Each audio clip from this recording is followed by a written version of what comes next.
दैमारिनि बिमाया गोब्राब जोखोम जादों उनाव बिथांखौ फाहामथायनि थाखाय खाथिनि देहा फाहामसालियाव थिसननाय जादों बे जाथायनि सायाव नायबिजिरनाय खामानिखौ जागायनानैबो फोरमायथिदों आसाम सरकारनिफ्राय फोरोंगिरिफोरनि थाखाय दिहुननाय आसामनि शिबसागर जिल्लानि दिग'आव जादों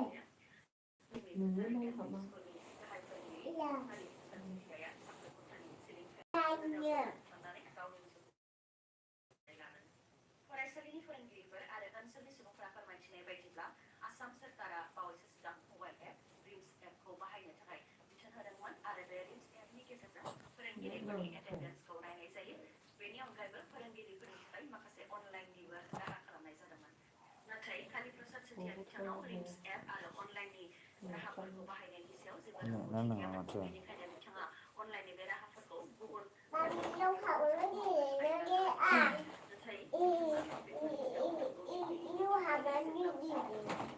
बेनिखायनो बिथाङा बे लामाखौ लानो गोनां जादों एबा गावनि जिउखौ फोजोबस्रांनानै लानो गोनां जादों जानो हागौ होननानै सन्देह खालामदों फोरोंगिरि आरो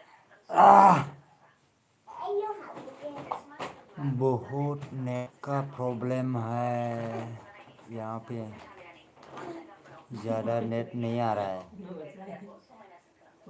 मैंने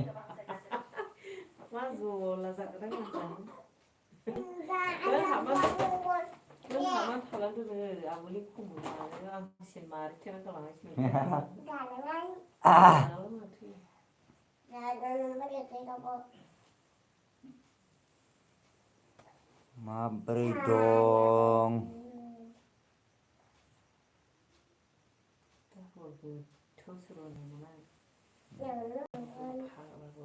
सासे नायदो रा दलर था मामि दलर था महाय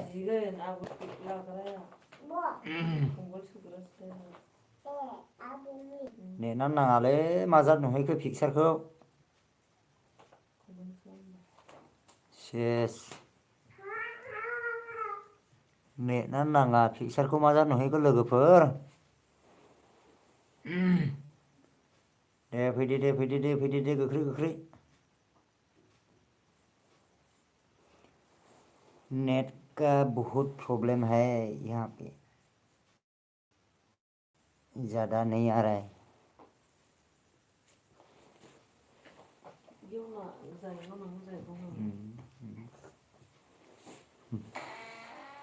फैदो दे ओरैजाय फै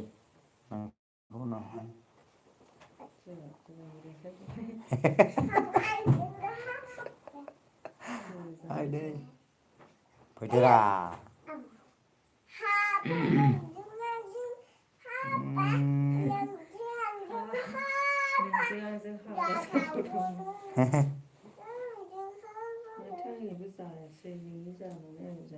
अबे नेटआनो जायालाय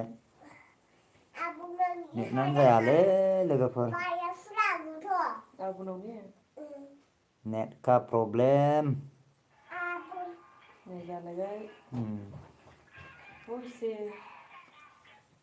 उदालगुरि गोलैगोन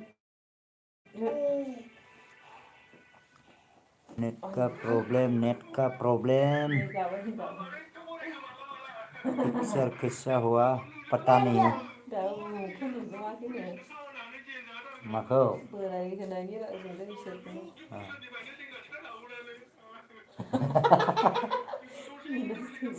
जादल'खा गोदायनिफ्राय सेंग्रा सिख्ला संसार जानो होनबा आंखौ माने फाथा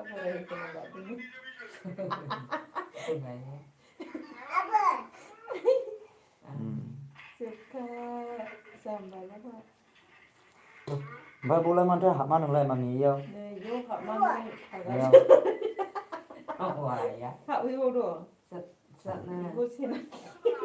सेंखेंआ हाबदों नैयावसो गोलाय मामि हरजा थां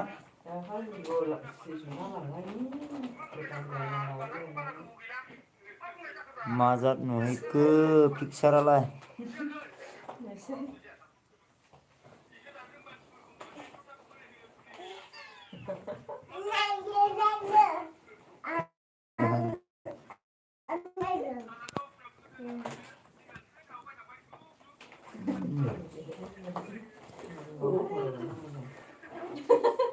थाब बोराय जानो बादोंमोन नामा? थाब बोराय जानो बादोंमोन। गावसोर इसोरालाय गोदोनिफ्रायनो ज' सेंग्रा सिख्ला थाबोयोनो।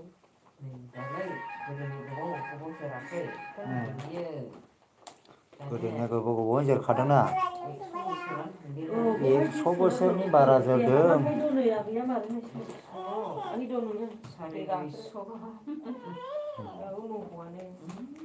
नहआ 950 जोरदों। ओमफ्राय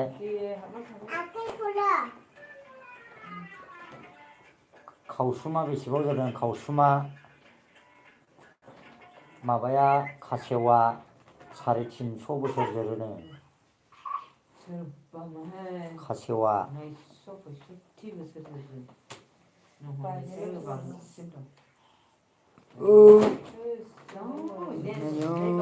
हेल' ब्र' मोजां उदालगुरि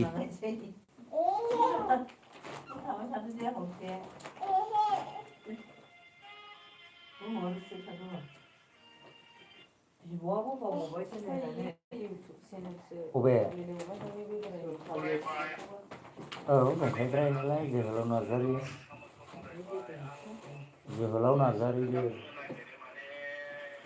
औ 6000 ओइ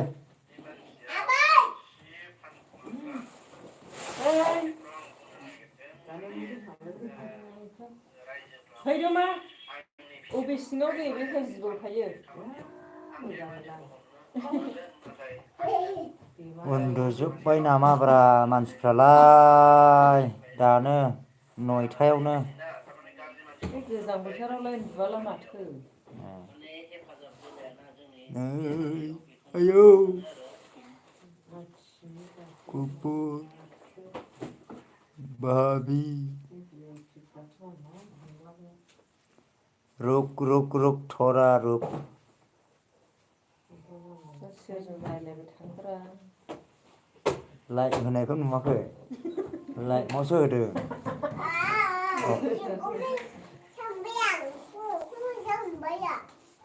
लाइभ होदों लाइभ लोगोफोर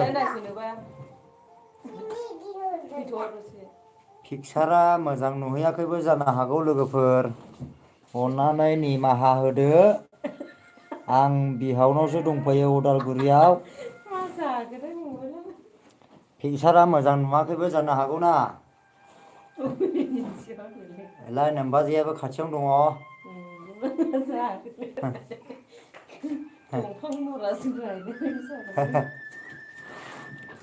पिक्सार मोजां नुवाबो जानो हागौ लोगोफोर